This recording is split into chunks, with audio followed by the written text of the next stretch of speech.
title of the story: The Last Seed. In a kingdom where every garden had withered and every heart had stopped hoping, an old gardener named Elian found something no one else believed in. A single, fragile seed. It was small enough to be ignored, but strong enough to change everything.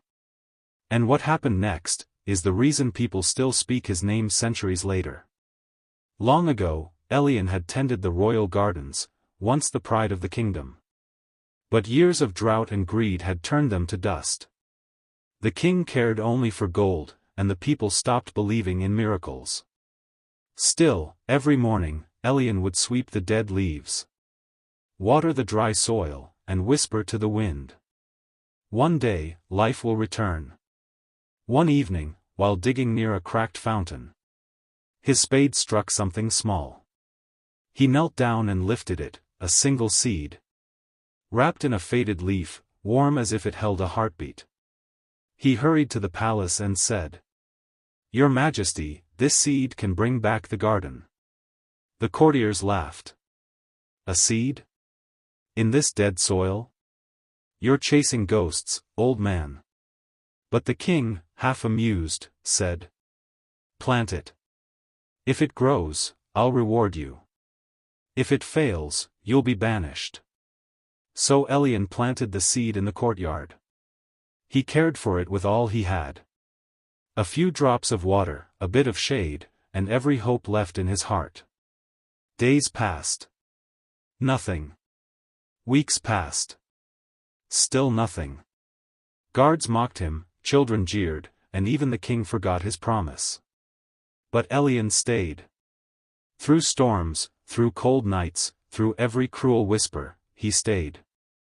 Because deep down, he believed that even the smallest seed deserved a chance to grow.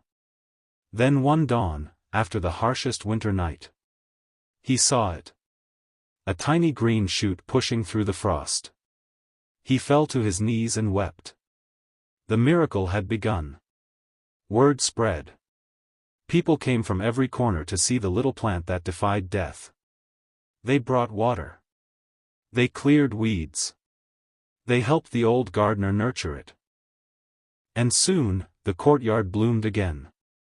Flowers of every color, vines that climbed the palace walls, and fruits that fed the hungry.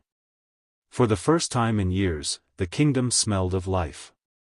The king came down in disbelief. "How did you do this, old man?"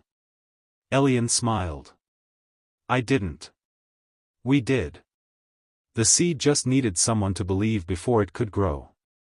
Years later, that single seed had become a forest. And Elian's garden fed an entire kingdom. People finally understood what he had known all along. Hope doesn't start in the soil, it starts in the heart. If this story touched your heart, remember, sometimes the smallest seed of hope can grow into something life-changing.